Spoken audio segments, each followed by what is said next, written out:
starting out well before World War I.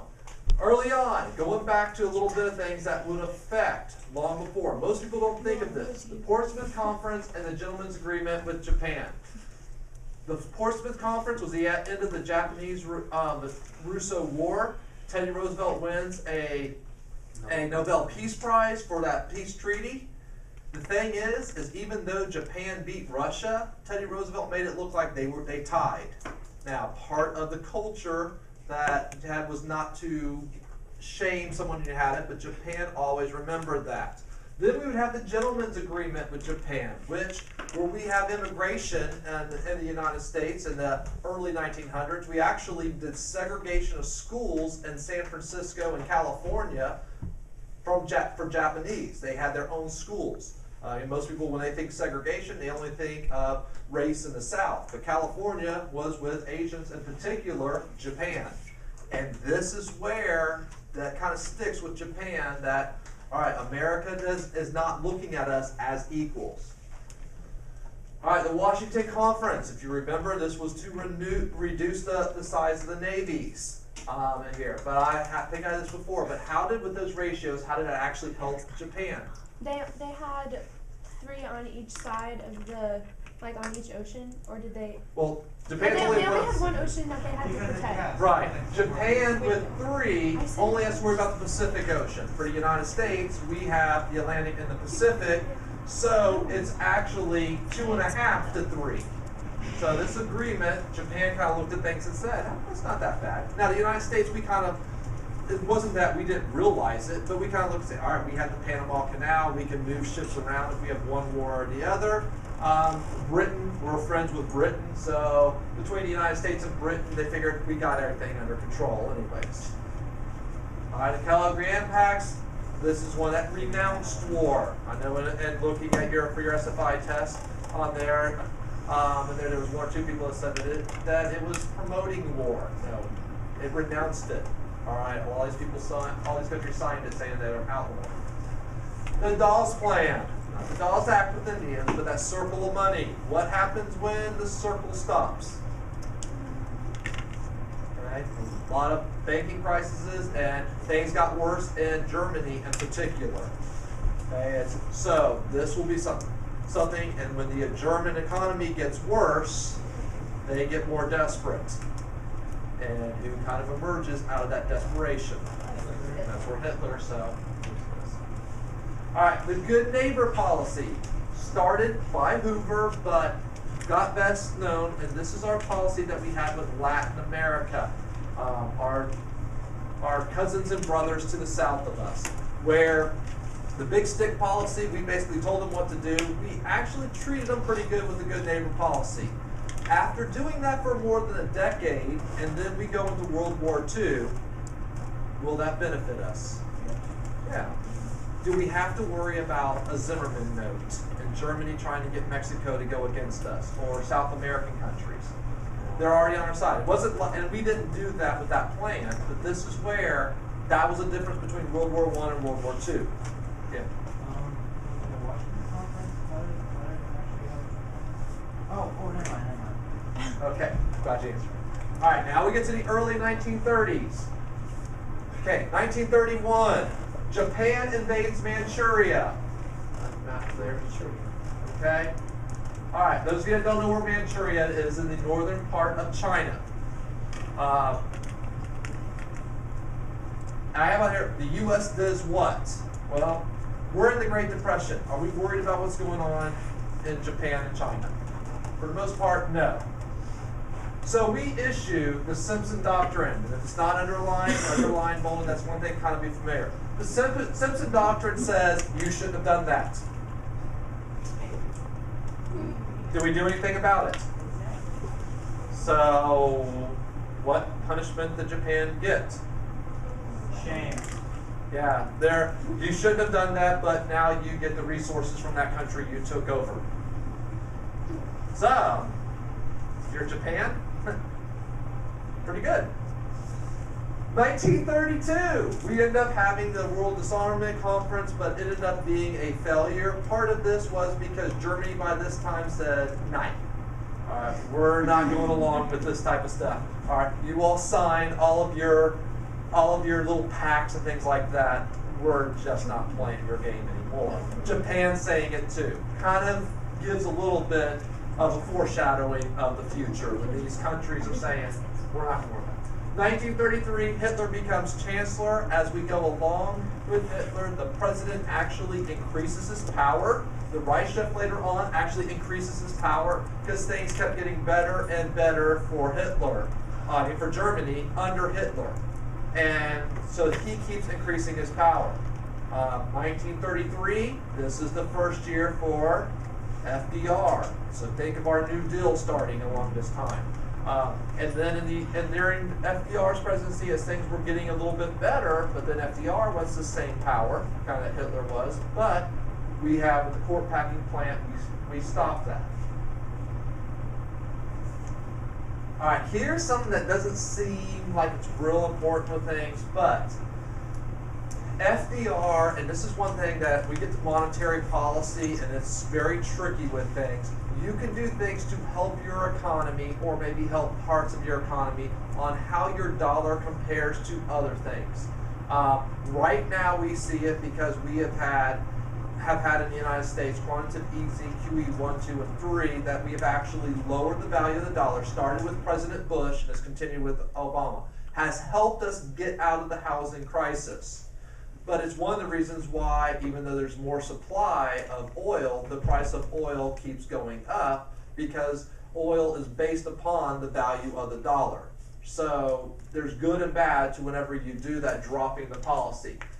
FDR, basically with his monetary policy, allows the value to drop. It does help the United States, but it makes things worse for Europe. How does that help the United States?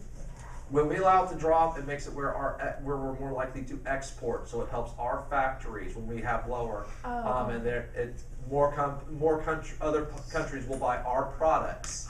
So and that's why with quantitative easing, there are good things that we have had. The two bad side effects, making this very generalized, the bad side effects is the price of oil has gone up, even though technically it hasn't, and but just as the dollar compared to the dollar. The other thing is it actually hurts food prices, which for a common person, food and gas is something that it affects them a lot more.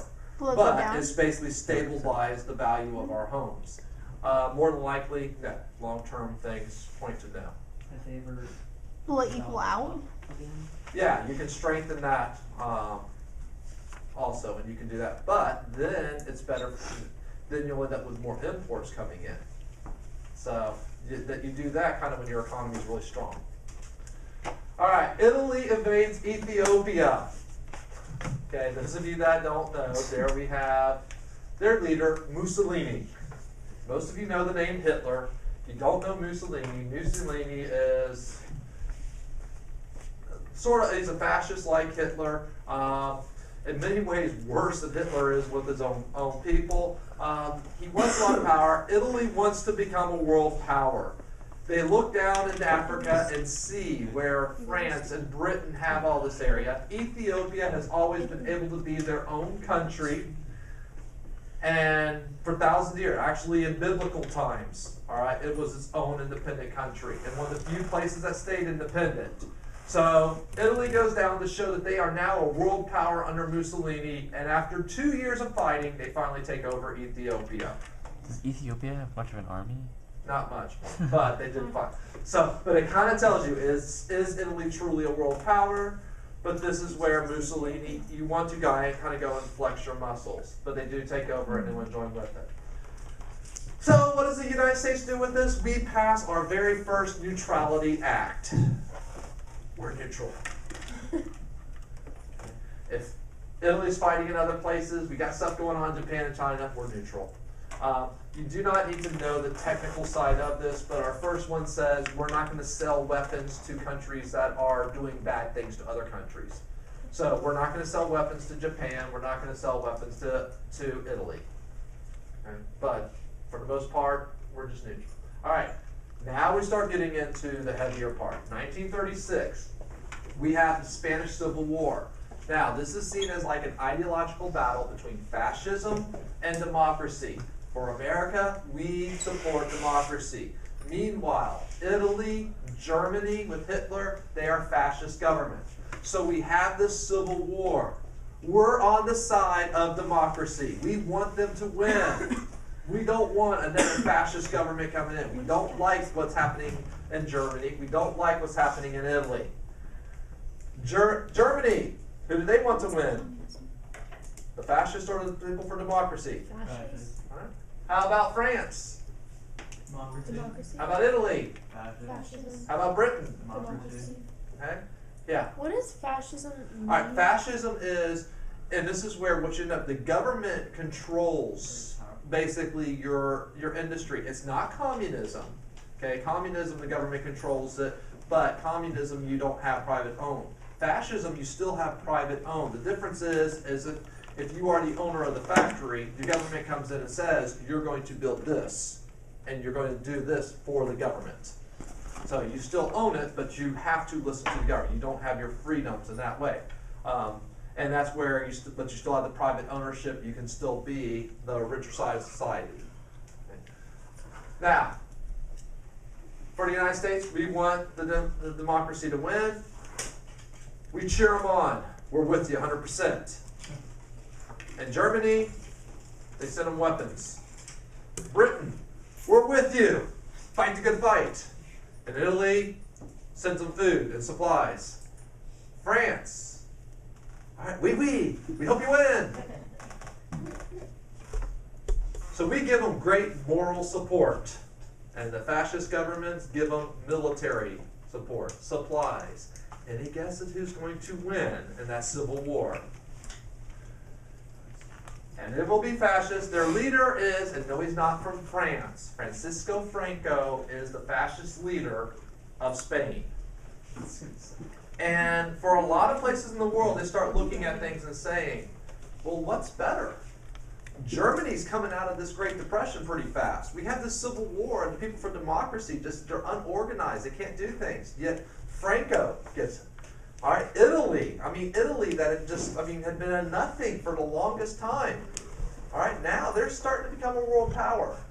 And so we have this ideological battle between them. Okay, Germany moves into the Rhineland. Here's where, for those of you that don't know world history, what the Rhineland is. There is, and actually with geography, the Rhine River. And in Europe, the Rhine River Valley is one of the richest areas in the world when you come to great farmland. A lot of different natural resources in a very small region. It's also been the border between France and Germany. What had happened was after World War II, or after World War I, part of the Treaty of Versailles said that Germany could not have any troops within so many miles of the border. Basically, you can't have your tanks sitting on the border of our country. Hitler says, we're not going to go by that rule. We own this area. You can't tell us we can't have our army in an area that's part of our country. So he moves it into it. He breaks the rules of the Treaty of Versailles. What does France and Britain do? Nothing. Yeah, nothing. You can't do that. You're not allowed to do it. You got to move them. All right, got to stop. Got to move them. And for Hitler, Oh well. yeah.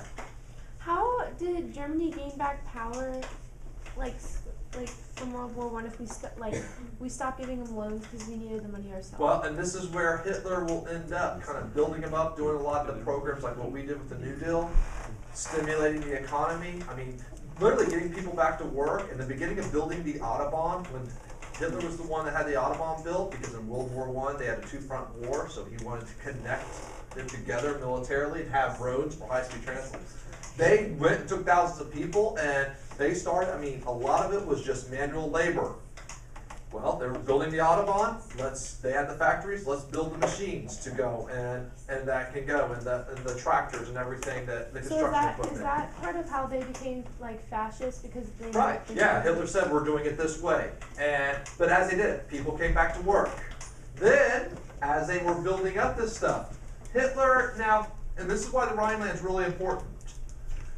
What if Britain and France, instead of saying, "Oh, you're not allowed to do that. You broke rules." What if they said, you broke the rules, get out of there, or we're coming after you, and Hitler doesn't leave, and they come in militarily? That would have stopped him. Yeah, they would have stopped him right there. Most military experts, Germany in 1936 would not have been able to fight a battle against Britain and France at that time. Okay, and they probably would have been able to stop Hitler right then. But instead, he goes on. 6 million people. And In France. so Hitler keeps pressing it. And y'all, it's kind of like what some of y'all do with your parents. All right, how Appeasement. far can you take it? All right, how far before it's no longer a lecture? All right, yeah, mom's gonna give me the 10-minute lecture. Yes, I'm sorry.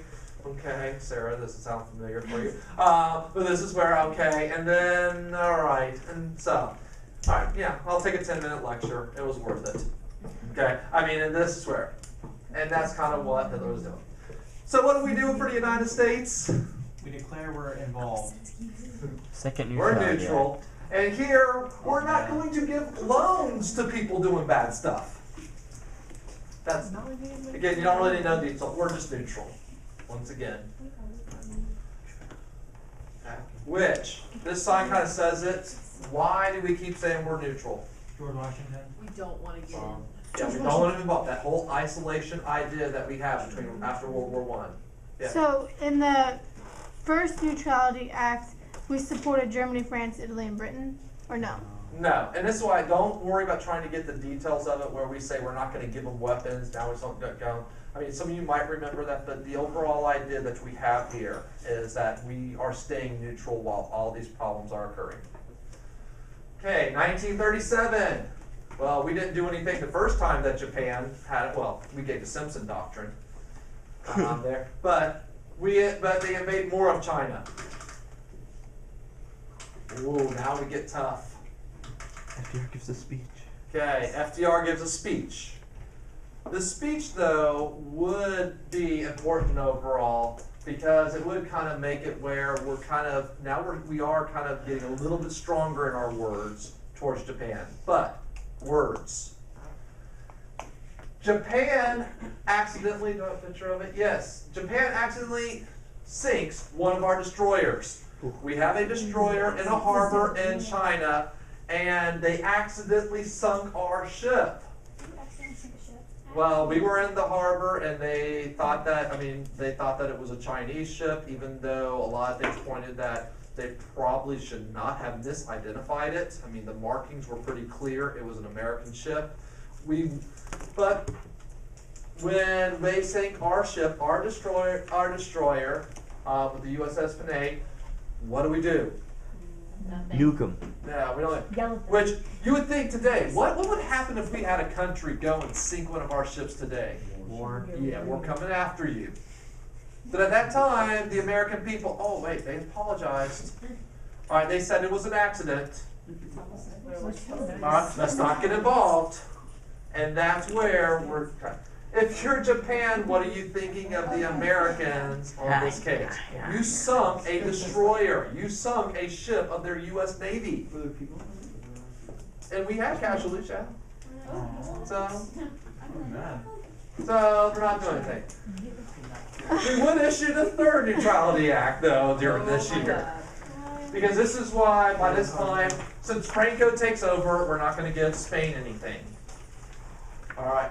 Franco's fascism bad. We're not going to give you anything then. All right, 1938. Now it starts really building up.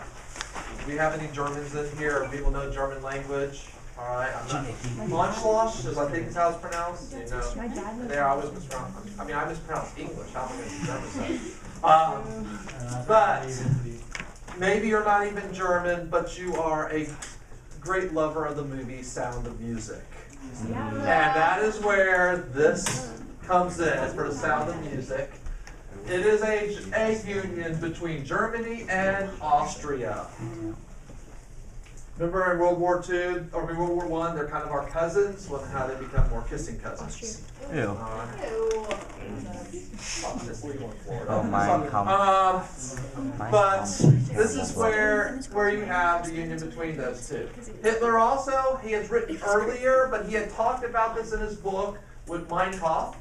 What's the English transition of what Mein Kampf means? No more. Yeah, my struggle. Oh. All right, talks about my struggle. And in this book, he talks about how they need to unite the German-speaking areas in order to have basically a revival of what used to be the Holy Roman Empire. Okay. And so Austria was one area that he said need to join together. Now, if you did see The Sound of Music, this is where the von Trapp family did not like the idea of this union between Austria and Germany. And that is where the father, all right, and later on where he was a military in Austria and he was told he had to join in with the now combined armies of Austria and Germany, all right, where he's refusing. And then they later on go to what neutral country nearby there? Not U.S. France. Britain. Serbia. Switzerland. All right. So they climbed We were the close. mountain. All right. Munich Conference. Another one. This little area in here is the Sudetenland. It is a tiny area. Hitler says he wants it. All right. It belongs to Germany. They should get it. Britain, France, and the United States say, okay. Now, it's a little area. He says that it belongs to Germany because it has a lot of German-speaking people, but it also had a lot of Czechs in there also.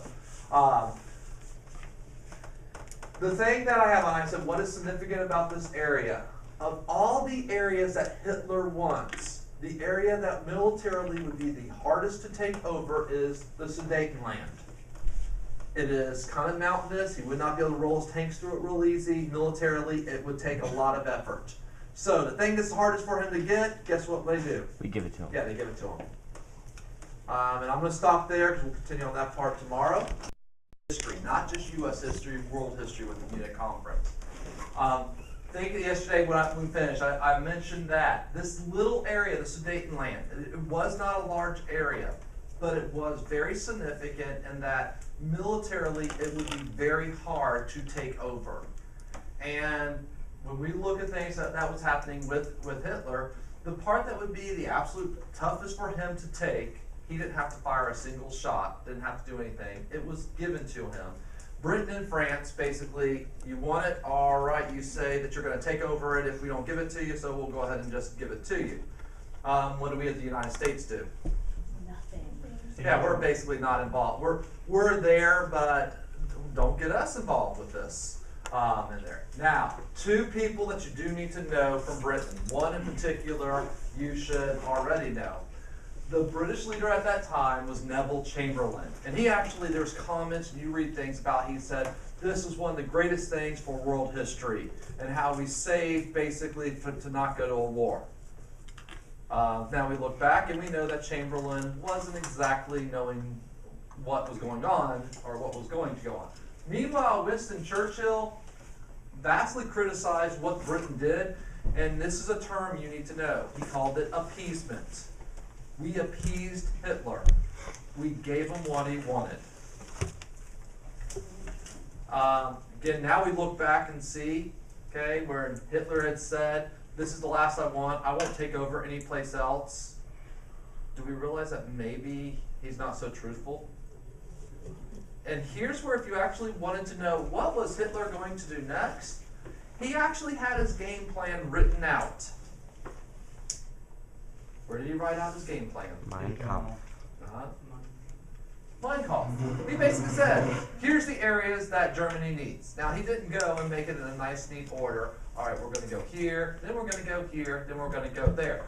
But basically what he was saying in Mein Kampf was, here's what we need to do. But the Munich Conference, again, this is where we kind of have, for, I use a changeover of time. All right, this is one world history, not American history alone. All right, but we'll get involved in here. All right, so 1939 comes around. First of all, here's where the United States we get involved. Put stars by this one because so many people forget about this. And, well, it's not so much that so many people forget about it. A lot of people, we want to look at things, and when we look at what was happening in Europe and we look back, we want to look at things through our eyes that we were all in the right.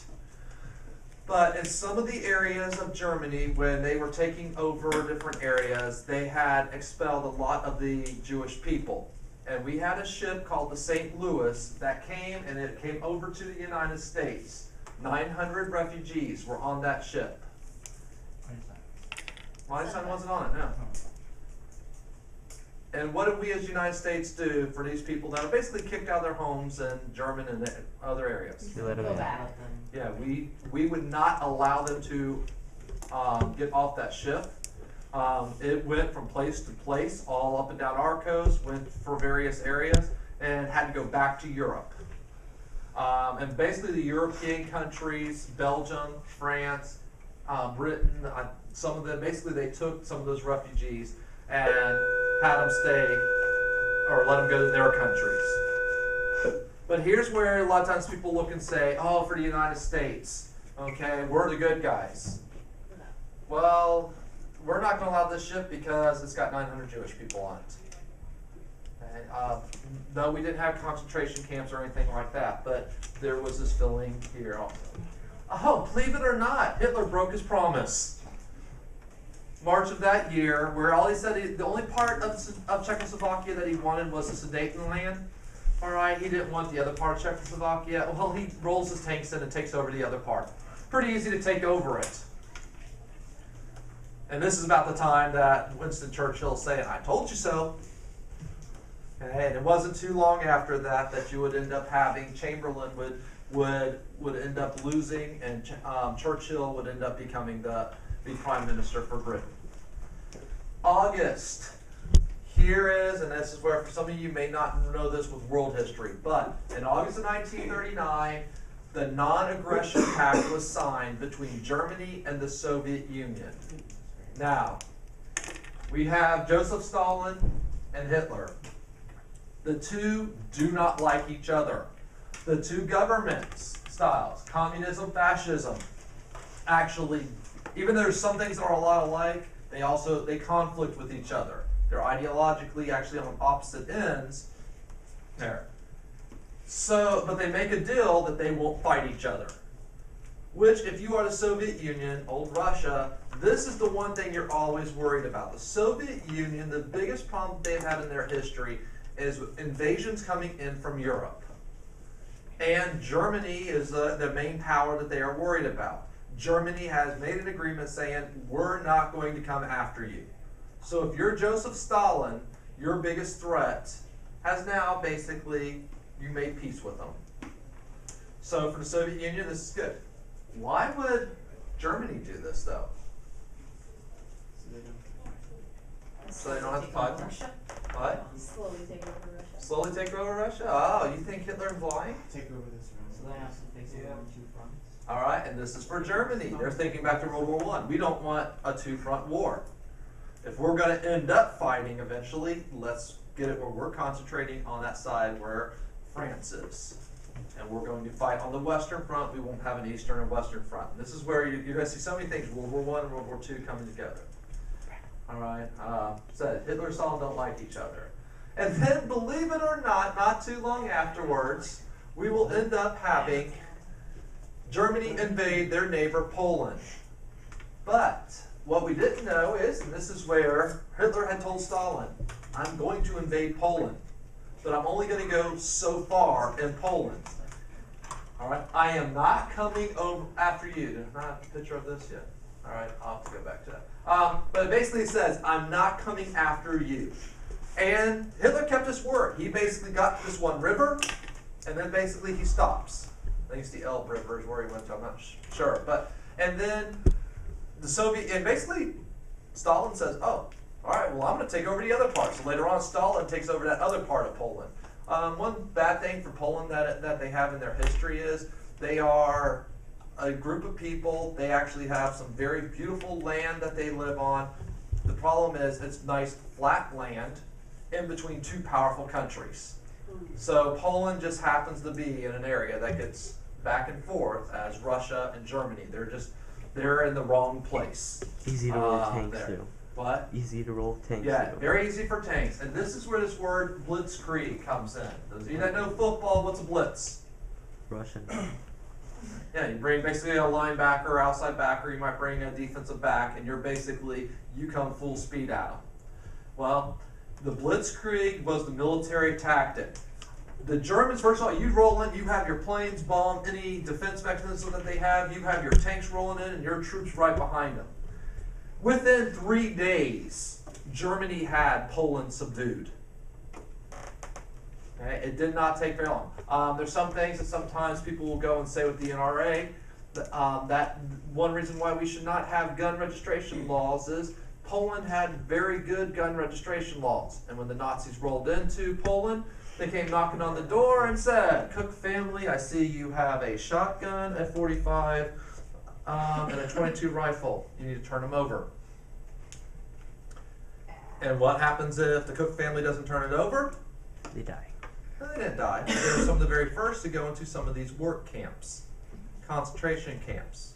A lot of our people that went to these concentration camps were some of the Polish. Now, it might be that, I mean, there's one missing. You better not have it missing, you better bring it out. So that's why some people will go and say, we should not have any gun registration, because what if another country was to come rolling in for us? They could come and go house by house. But it did not take but a very short time before Poland was completely, or that part that Germany did, taken over. Soviet Union takes care of their parts. Later on, you're going to see Soviet Union ends up in taking a few spots over on the Baltic areas, which pretty much Hitler and Stalin had agreed. I'm going to take this, you take that. Okay, so Stalin was like, all right, Hitler, whatever you don't want to have. Now, Poland, though, they before weren't worried about anything because they had made an agreement years before that Britain and France was going to protect them if Germany was to ever attack them. Except for, did Britain and France expect Germany to attack Poland? No, they didn't. All right, even though basically in Mein Kampf, all right, talks about how the German-speaking people, which there are some in Poland, that's where they need to be part of that. But they do declare war on them. France, others follow, but they can't go and save Poland. Poland's captured. The USSR, they invade the places, especially Finland that they want, the Baltic states of Lithuania, Estonia, Latvia, they go in there. The Germans are able to use their Autobahn that they had built during the 1930s. They're able to move a lot of that equipment that they had used for taking over Poland so quickly. They moved it onto the border of France and Germany. And we had then what is called the phony war. Nobody was fighting each other. France has declared war on Germany, but they're not ready to fight. Germany makes a defense. And after a little bit, basically, the French relax. Because, oh, Hitler's not going to come after us. He doesn't want to fight us. All he wanted to do was to protect. Look, he didn't take over all of Poland. He could have easily taken over all of Poland. He didn't do that. He's just trying to go to where he said he wanted all the German-speaking people to come together. So, good, we can relax. We don't have to worry about Hitler. Great move by France, right? And again, I'm oversimplifying this for you. On the military side, for those of you that I know, Michael, sorry, we can't go too deep in the military. It kills me to go through this quickly as I'll go through the military from World War II. That's the unfortunate thing for AP in there. So, what does the United States do? Neutral. Yes, we declare once again we're neutral. But here's where we now allow cash and carry. Anybody that comes, where before we weren't going to sell any arms to belligerents, we take that part out, we replace it with cash and carry. You come with money, you buy weapons, we'll sell it to you. Now, who's going to be able to bring their ships across the Atlantic Ocean and buy weapons from us? Yeah, Britain and France for the most part. But Germany, although they have a lot of subs, they cannot get past the British ships to really buy from us. So even though we say we'll sell to pretty much anybody, we know we're selling to Britain. So, but that's where, even though we're neutral, we're selling weapons. All right, here's where there's a couple of different maps to look at. All right, and political cartoons. First of all, the political cartoons. We have a wedding with Stalin and Hitler. And what's happening when Stalin and Hitler are dancing?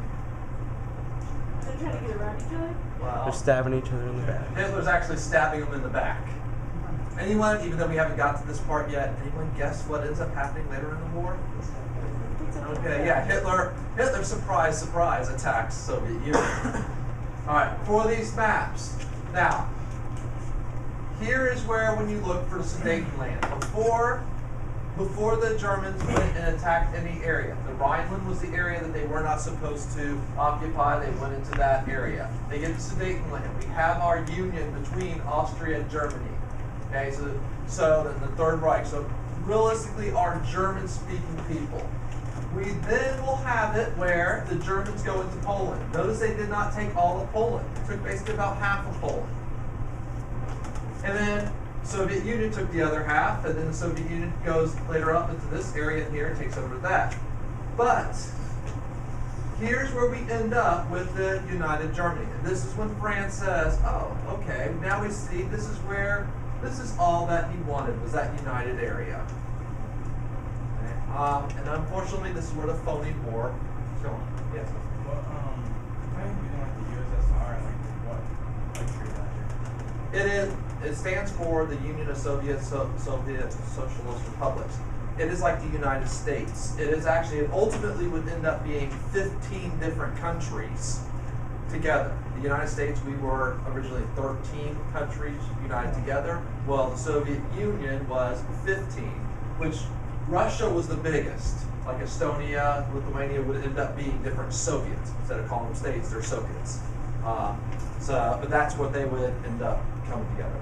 So Russia is the biggest, but and even though for a lot of you in here, it's hard for you to think because you did not grow up with the Soviet Union. It was gone by the time you were born or soon after. But World War II, it's not Russia, it's the Soviet Union. All right, early Holocaust. Where did Hitler write his views for Germany? Yeah, Mein Kampf. Now, why did Hitler make the Jews the scapegoats? Because he was angry. Was Mein Kampf broadly published and read before he? It was a lot. Again, you have your select people doing it.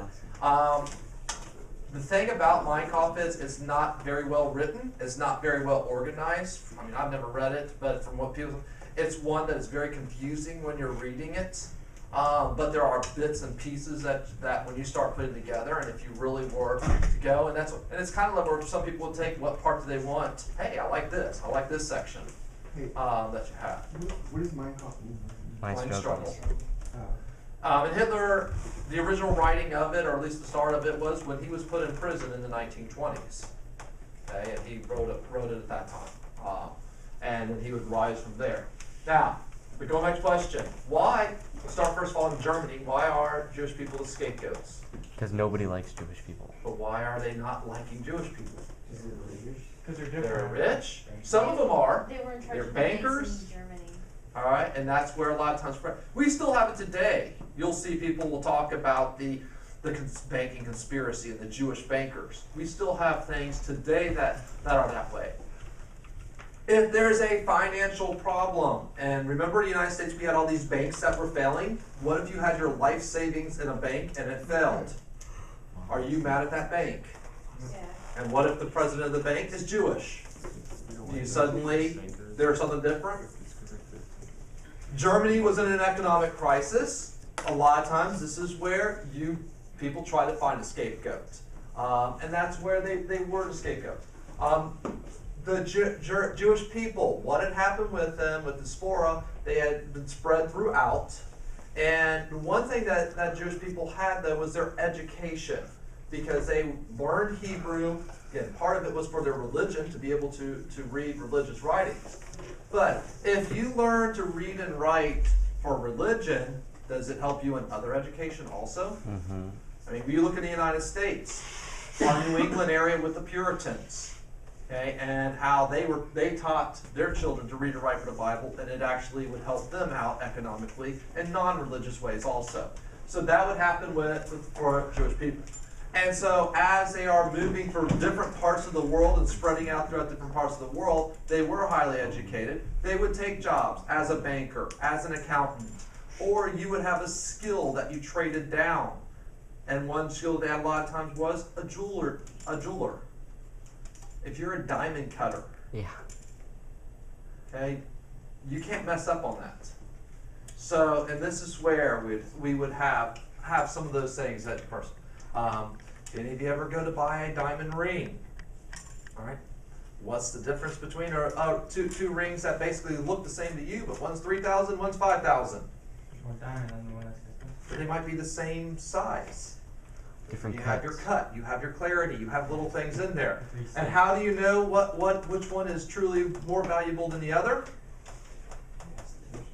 You basically have to have it appraised by jewelers.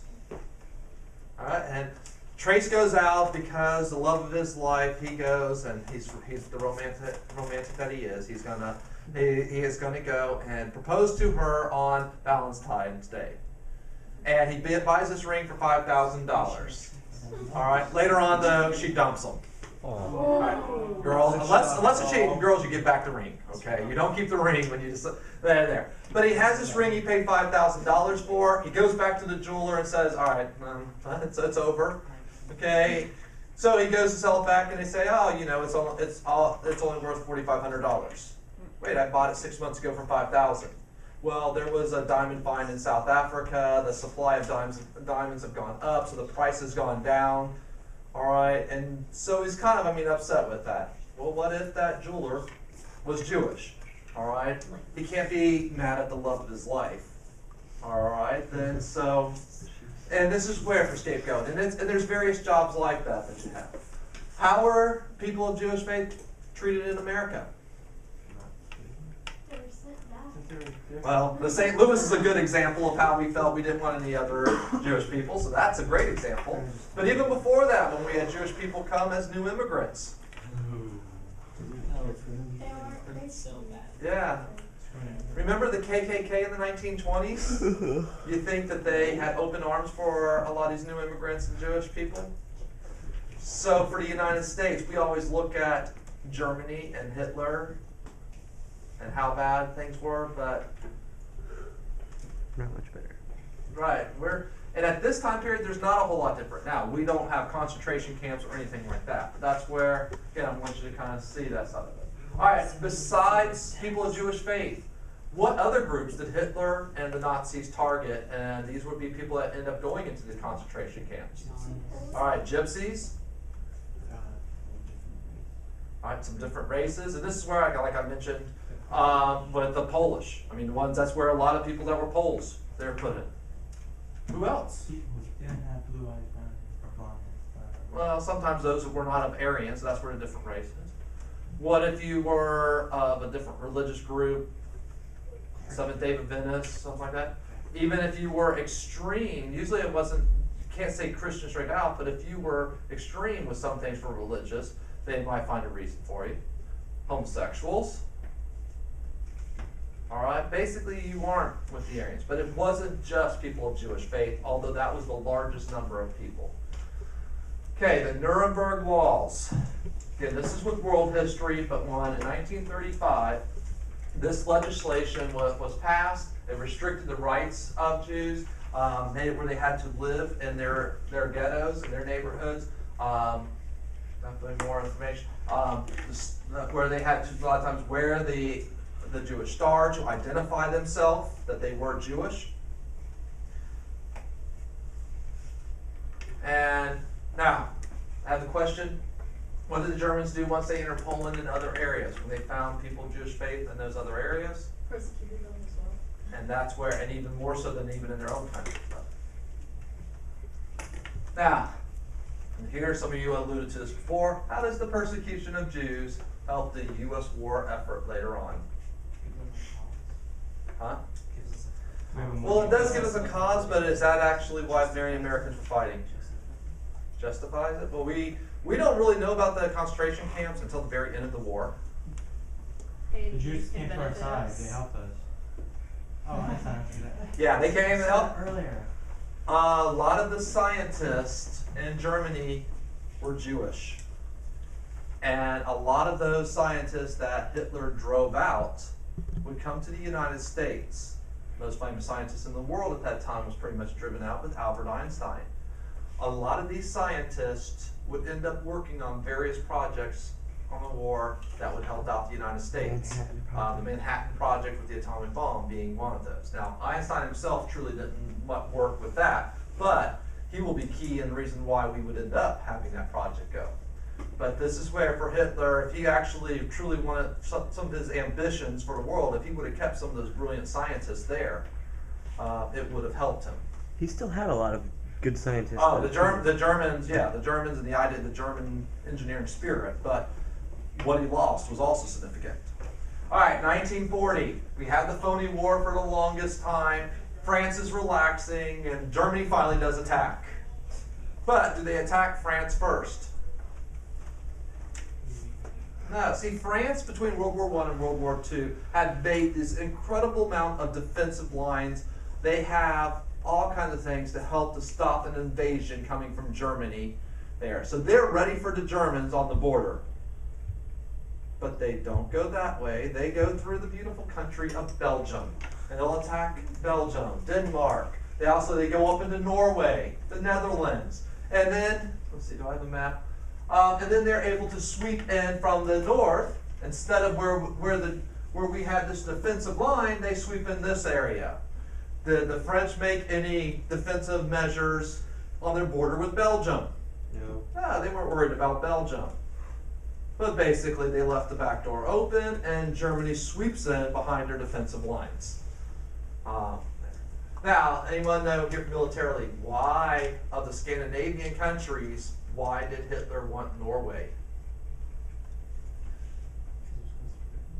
Close to Britain? Open water, had water. Ports for what? Ships. What ships? The subs. Because this way that the subs, they could come in and out of Norway. He didn't go after Sweden. Basically, let Stalin have Finland there. But that's where for Norway, because he was able to put sub bases.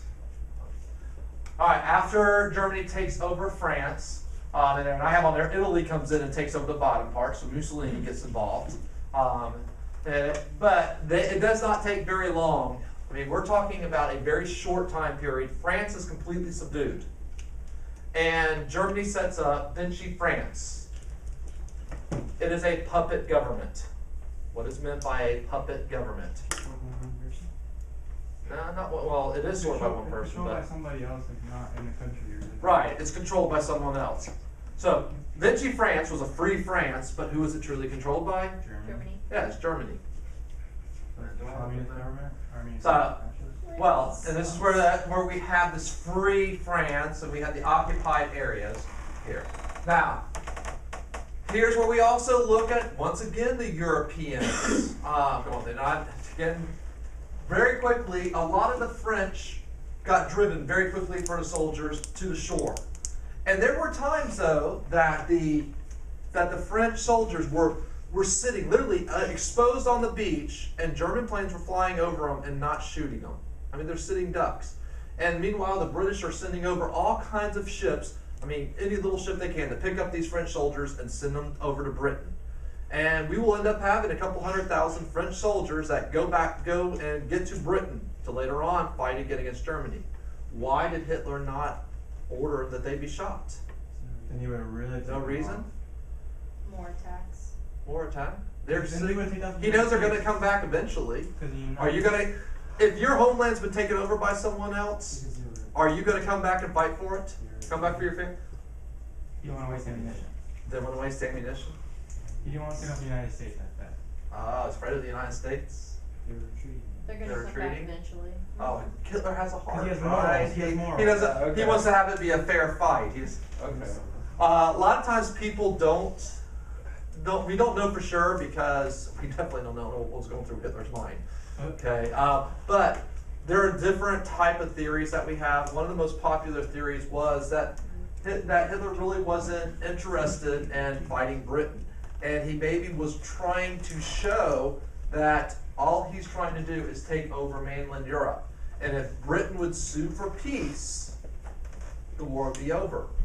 And all he was doing, and this is where for some people, and even in Britain at this time, there were some people saying, "Oh, He's not coming after us. He's letting those soldiers leave. He's just trying to protect himself. He's afraid France is going to attack him. So there's actually still people in Britain thinking, okay, Hitler's not coming after us. But again, most popular theory is that maybe Hitler's just trying to hope that Britain will basically sue for peace, and he'll let Britain be there. He's not going to worry about the British Isles. The problem is, does Britain sue for peace? No, they keep going. Now, if you're looking, do I get here? If we look at then a map of Europe, and I know this is kind of what is coming over. All right, we have Spain. Franco controls it. We have Italy. Mussolini controls it. Germany now has gone halfway through Poland. They control Norway. They control France. The only free area left is Britain. The only thing standing between the United States and Germany is Britain. But has Germany done anything to us? Nope. So over in America, where some people are saying we need to get involved, what do most people say? Declare neutral. Well, we have nothing to do with this. Okay, this is their fight. So, yeah. So when they say the government, I feel it's puppet government. Right? Yeah, it's a puppet government. All right, we will then have the Tripartite Pact, or the Axis powers. They join together. Now, we already had Germany and Italy join together. Now they get a third person in their pact. Who's the third country to get involved? Oh, I know this. What? Japan. Now, why does Germany want Japan? Pacific Ocean. Pacific Ocean, but Because they got Close like, to America. The ships in the ocean and stuff. And Japan's close to America? Well, it's closer than Germany. Japan's like right off the coast, like well not the Atlantic. But it's to the west. The Pacific Ocean's bigger than the Atlantic. No, it's Yeah, bad. it's It's right okay. in between. We have Smart. Hawaii out there isolated from us. They could. Now, with this Axis power, it means that if the United States is to fight one of those, they got to fight all three. Oh snap. If we were to go and declare war on Germany, are we fighting just in Europe? No. We're fighting in France. What was Germany's biggest problem in World War I? The two-front war. Do they make it for the United States? You're going to have a two-front war if you get involved? Yeah. So we already have a bunch of Americans saying, let's not get involved. Why did Japan join? All right, now, why would Japan agree to this? Because they were mad about the Portsmouth They Conference. already So have. they're watching- Well, Washington- they're hoping if Japan has their own plans, and they're afraid if they go through with their own plans, that they would end up having America come after them. But if America comes after Japan, are they coming after just Japan? No, we have Germany. And they basically figured for us Americans, all right, Americans don't want to fight. All right, I mean, shoot, Japan had sunk one of our ships, and what do we do? Nothing. All right, so we keep declaring we're neutral when there's anything. Italy, we're not even worried about Italy with this, for the most part, for American side of this. But that's why you kind of look at both sides. They figured for the United States. Here's another theory that some people have, that Hitler kind of looked at things for a world map. Hitler kind of said that he wanted to control Europe. Japan can control Asia, and the United States control the Americas. Basically, that's kind of the way that Hitler looked at things at Fascism. Or, some people say, does Hitler wanted to control the world? Yep. Okay, so this is where we don't know. Again, we don't know what he was thinking, but that's where some people think the theory was. Alright, 1940. In America, we have the 1940 election. Roosevelt wins pretty big against Wendell Willkie. Okay? Seems pretty simple. Doesn't really matter, except for what is historic about this election. Yeah, it's the third term. First and last, the first president to go into a third term.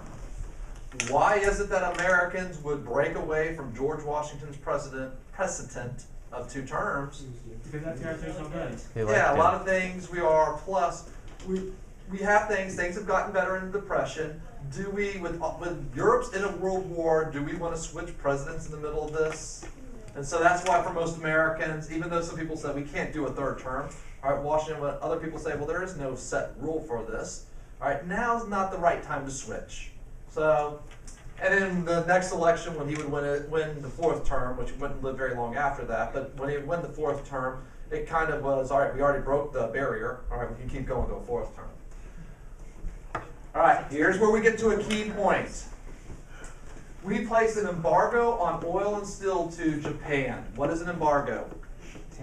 Yeah. No more It's selling. not a tariff. No more You selling. can't trade with Right, us. you cannot trade. We're not going to trade any oil or steel to Japan. Japan is an absolute incredible country when you study for their economics. They have very little natural resources. How can they be so successful? I mean, in the United States, we have a lot of natural resources. Germany has a lot of natural resources. The Soviet Union at that time has a lot of natural resources. How can Japan, with not very good farmland, hardly any natural resources, how can they do so good and continue today to do so good? There's a lot of other Asian countries that aren't doing near as good as Japan. Well, they don't have, one thing that helps them compared to other Asian countries is they are an island country, so they have that natural defense. They're pretty much a homogeneous population, basically the same group, and part of what they have done, and this is what they can continue to do, is they take something and make it better. And one thing that they used to do is they used to take our scrap metal. We did not have recycling like we have today.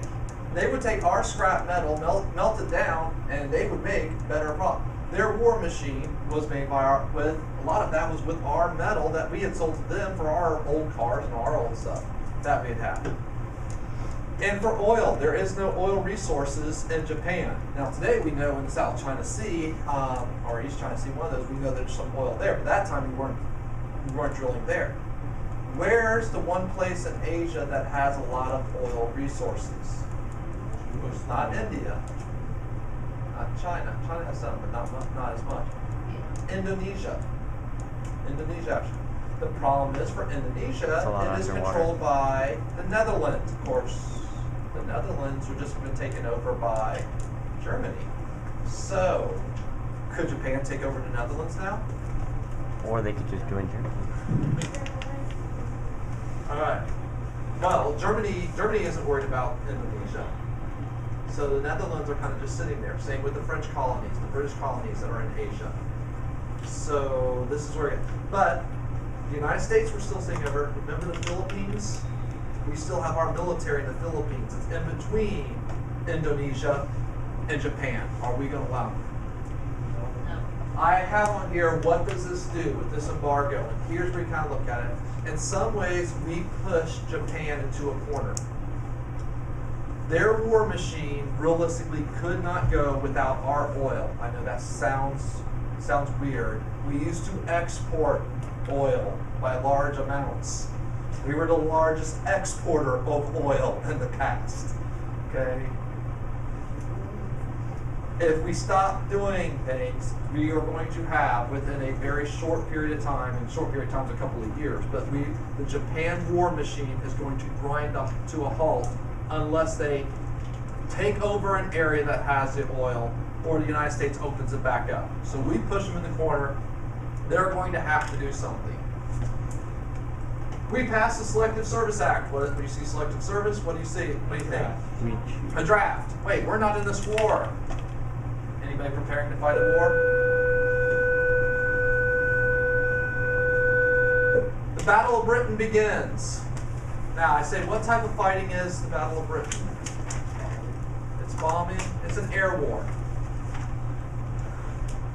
Okay, it is not, and this is where we kind of get to a whole different type of battle that we have. Now, the Germans, they have a more superior air force than what the British have, but the British end up, and this is where I say, how do they survive?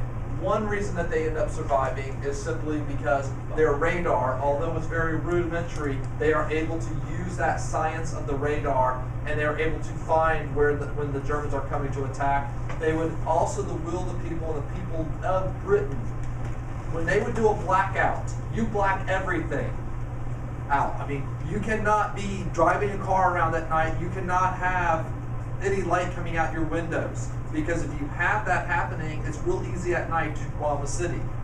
So that is where you would have to have complete blackouts. And it would make it where the Germans in bombing weren't as accurate. We did not have GPS guided bombs at that time.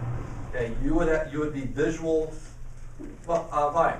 Those of you that are your great math guys in here and girls, what you would end up doing if you were a bombardier is part you would figure out. All right, I know this sounds like a word problem for you. If you are to leave from Frankfurt Airport and fly at such and such kilometers per hour, and London is so many miles away, how long would it take you to get there? So you're flying in a straight line, you have another person with a compass making sure you are in the right direction and at such and such time. Now, during the daytime, you're able to see London and you drop the bombs. Oh, snap. But in the daytime, they can see you, and anti-aircraft gun can shoot you. But at night, it's real easy if they have lights, because it's hard to see the planes up in the air. But if they have lights down there, then the city's really easy to bomb. But if they don't have, if they blocked out the city, then you are depending totally on it. And what happens if Chris is figuring things out and he ends up being half a degree off and we fly? Could we possibly be 5-6 kilometers outside of London, and instead of bombing the middle of the city, we're bombing some sheep fields? That'd be sad. All right, and so what if Chris calculates everything right, but as the Germans are flying in, the Royal Air Force, because of radar, they know we've got this group of planes coming in this direction at 5,000 feet, and they send up planes and disrupt it, and the pilot, even though Chris is saying you've got to go in this direction, all right, as you're being shot, you might get a little bit off the path. So this is where radar, the people, the blacking out, all this comes together, and Britain survives. Meanwhile, what does the United States do? You can't say Neutrality Act this time. We're staying out of it. We make the Lend-Lease Act.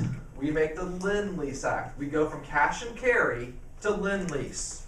Why did we stop cash and carry? Well, not only do we want to help them, what happened to Britain's cash? It's gone. Yeah, they ran out of money, but we still want to help them. We're still neutral. So we make this, and what Roosevelt said, to countries that are vital to the defense of the U.S. In other words, we'll lend you equipment. We'll lease it out to you. Give it to us when you're done. Okay, we'll make sure you return those bullets. But we'll give you this equipment there as long as you're vital to us. We're neutral, but we're picking winners. Even though we're still supposedly officially neutral, we're no longer neutral for sure when we have the Lend-Lease Act. And this is for a lot of isolationists. They're really upset with that. Remember the American First Committee? Oh, yes. What does the American First Committee say? Yeah, we need to stay out of the war. This is European conflict. All right? America first. And one of our leading people for it, Charles Lindbergh, which a lot of people will then accuse that he is a supporter of the Nazis. Okay, why is it that he wants the United States to stay out? Well, he must support the Nazi doctrine and want the Germans to win there. But that is where for the... All right, here's a couple of different things. Roosevelt for a third term. Defend America first. This is supposed to be, see, Heil Lindbergh on here. Our Lend-Lease, basically, we gave, $11 billion, and that's $11 billion in the 1940s, munitions, industrial items, agriculture, repairs, with things. We have the U.S. Lend-Lease, where we're dumping all these things to them, and we have going across the ocean helping them out. All right. Basis for destroyer deal. This is the land lease. What's the Lend-Lease one? That's the basis for destroyers. Oh, okay. You will hear both. This is one thing the College Board usually doesn't try to trick you. They normally don't call it the land lease, or we to trick you with the Lend-Lease. What ends up happening with this is we trade basically land that Britain has and areas for some destroyers. but we help them out twice because they get these destroyers to help fight, but all that area they used to have to protect, the British Virgin Islands, those areas in the Caribbean, those soldiers can go back to Britain and fight Germany. And now we have American soldiers there. So even though we are neutral, we're helping out, or we're not officially neutral anymore. In the middle of this fighting going on in 1941, we will then have Roosevelt and Churchill will meet in the middle of the Atlantic Ocean, and they will then decide the Atlantic Charter. What's ironic about this is Roosevelt makes the plans for what we're going to do after we win the war. Are we in this war? No. No. No. But Roosevelt's making plans for after we win this war. Does Roosevelt want to be in this war? Why? Let's see, some war wonder? Lots of land and Send us back to you can get a lot for winning. Not land, not money. Prover number one. Prover number one. Keep us safe. Keep- Let me tell you. Or is it that he sees Britain is the last domino? The next domino is, will Hitler jump the ocean? Do we need to, Britain is our number one friend. Do we need to save them, to help out our allies? Why is it then that Roosevelt doesn't go and give a speech and say, let's declare war on Germany? You need a reason. What? Hitler being a bad guy is not enough reason? For enough Americans, that's not enough. They haven't attacked us. Right, they have not done anything to us. All right, Battle of Britain continues, and then here's for military. Some people say biggest mistake military that Hitler makes. He double crosses Stalin, and he goes and attacks the Soviet Union, and very quickly rolls through the Soviet Union. But what is he now doing? Two-front war. Yeah, he's fighting a two-front war. Here's where some people in the military said, what if Hitler, he knew he could always go and take care of Stalin. He could have taken over that area. What if he would have waited until Britain fell? Did he just get impatient? What happened? But kind of looked at things, and this is where Hitler goes with that. And Stalin is surprised as can be. Japan takes over the former French colonies. France is really no longer a country. So the area of Cambodia, Vietnam. Alright, the last part that I was doing, are we there yet? Basically, our last little bit for the war before we get involved, the Atlantic Charter. Yeah, this is something I mentioned today in our daily PowerPoint, the meeting with Churchill, Roosevelt, making the plans for after the war, even though we're not even in it. The basis for destroyers still, opposite of the Lend-Lease, it is similar, but it is sometimes called the Land-Lease still. And we help out Britain doubly there as we give them destroyers and we take over their lands. Battle of Britain continues there, but the key thing is that agreement that Stalin and Hitler made, Hitler breaks it. Believe it or not, Hitler will lie. And he double crosses it. I think on Friday, talking about where this is a mistake that Hitler made because suddenly he is doing a two-front war. But he didn't really worry about it because at that time he was thinking the United States probably isn't going to get involved. Japan takes over the former French colonies in Indochina, so Vietnam, Laos, Cambodia. They also then are looking to take over Indonesia, which is former Dutch colonies. Here's where you have the British Navy, and the British still has colonies in Burma. And anyone know what other country is going to be very good friends with Britain that is down in that area? Not truly Asia, but close to that area. Okay, Australia. And here's where we have, and people don't realize a lot of times how big of a role Australia plays in World War II. And again, the reason why you kind of look at things here is, but Australia has a very small population. We have more people living in Florida, or close to the same amount of people living in Florida as the entire country of Australia. Yes. All right. Yes, it's its own continent, but most of that continent doesn't have very many people living on it. Okay. So, and that's where, but Australia, for a while there, it was almost like Australia was holding its own against Japan. This is where, after Pearl Harbor, Britain's a little involved trying to keep Germany out. there that they can't fight, and so Australia's another country of people don't give enough credit to in World War II, and the casualties that they had is Canada, because Canada was deeply involved. So some of those former British colonies are fighting. All right, shoot on sight ordered by FDR. Wolfpack subs. Here's something we also have in Florida. Before we were in the war, we actually had some subs come along the coast of Florida, and then after the war, it make a major difference. A beach near Jacksonville Beach, there were some people sitting on the beach, and they see, and those of you that know the difference between the Atlantic and the Gulf, our coast is very shallow. The Atlantic, it gets deep very quick. Well, not too far out, suddenly sub pops out of the water, and some of them get into the rubber rafts and come up onto the shore. Now, we're not at war with Germany. They were actually in closer than they should have, but they basically came up onto the shore for a little bit and then turned around and left and disappeared. But this is where, I mean, we knew the German subs were around, and they're in the Atlantic Ocean. They're looking for British ships that are crossing. Well, we also have American ships going, and our American ships will get caught in this. And so this is where, even though we're not at war, Roosevelt has that order to shoot any of the subs that are there. All right, and I think the last thing I went over on Friday was about the Reuben James. We have a U.S. destroyer that is sunk. I mean, this is where we have our ship. But even after Germany sinks a ship from our Navy, how does the American public react? They apologize. Yeah, just stay out. I mean, Germany made official apology. So, hey, well, we shouldn't have our ship in that place. And here's where, going to the next part for Pearl Harbor. If you're Japan, what do you think of the American people and their willingness to fight? Oh, they're not going to do it. Right. And here's where we have to take a couple of things going together. The American people, even when we're getting hit,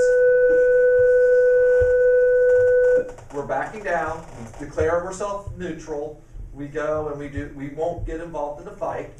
Meanwhile, we have put that embargo on Japan, and we're kind of getting their war machine where they need to get steel, they need to get oil, and oil in particular is something that they're looking at. Yet we have our embargo and their war machine where they're taking over China, they're taking over these areas. They need to get us out of Asia. Now, where's the one place that we are sitting in Asia? Where's our military? What? Think back to the Spanish-American War. Yeah, the Philippines. Now, if you're an American strategist then, and you think, what if Japan was to attack us? Where do you say they're going to attack you? The Philippines. I mean, this is where we're kind of right there. We are the thorn in Japan's side. All right, so we're thinking, yeah, Japan might do something, but if they do, they're going to probably attack the Philippines. All right. Now we get to December 7th, 1941. If there is a specific date that you need to know, that is one day, not just a year. All right, have that. Where does the word that phrase day of infamy come from? Yeah, FDR speech. The next day, he gives a speech about the day of infamy in here. Now, it was a surprise attack, but should it have been a surprise? No. All right, no. I mean, there were enough clues, but that's us looking back in hindsight. Again, militarily, you look at things and you think, all right, they wouldn't go to Hawaii. If they were to try to get us out of the way, all right, they would go for the Philippines. So why did they? Yeah, why did they go to Hawaii? Because there was a spark. We had a military. They were off track. Right, and this is where the center of our Pacific Fleet was, Pearl Harbor. All right, even though we have military bases and we have military installations in the Philippines, most of this is in Hawaii, and we kind of go in different directions from Hawaii. And figured, I mean, and once you basically cut off the Americans at Hawaii, well, then what's in the Philippines is pretty easy. So militarily, it was a smart move by the Japanese to take over or to try to go and cripple us at Pearl Harbor. There are conspiracy theorists that say that FDR knew it was coming and he looked the other way on purpose. There's always conspiracy. Alright, why would they say that he was looking the other way? Why did he want us to get attacked? Because he wanted to get into the war. Yeah, that's why some people say that wanted to. We'll never know for sure. I don't think there's any truth to that. Again, we were probably suspecting an attack, but when things happen. What ended up happening overall with Pearl Harbor was just one mix-up after another. There are things we look back and this was wrong, that was wrong on there. Some things conspiracy theorists looked at, though, is they look and see we didn't have any aircraft carriers at all sitting in the harbor. All of our aircraft carriers happened to be way off doing maneuvers without basically other ships protecting them for the most part. Now today we never have a, today our Navy's basically based around the aircraft carriers. If the aircraft carrier goes around, there's a whole group of ships that go out with it. Okay, and we make sure no one gets close to our aircraft carriers, and then we go from there. So our aircraft carriers survived Pearl Harbor, which I can't remember the general's name, but there was a general in the 1930s who had said the future of warfare was not going to be battleships, it was going to be aircraft carriers and submarines. Now, what happened to our submarines during the attack of Pearl Harbor? They were underwater. What? They were underwater. No, they weren't actually. No, they weren't. Here's where the Japanese made a huge mistake. They were sitting in a little harbor off of Pearl Harbor, and they never did bomb. They were up on easy targets. I mean, submarines don't do very good sitting on top of the water. The idea is to hide. And the Japanese did not go and attack our submarine base. So we come out of Pearl Harbor with basically our aircraft carriers for the Pacific Fleet still intact and our submarines intact, which for modern warfare, our eyes made it where we were better.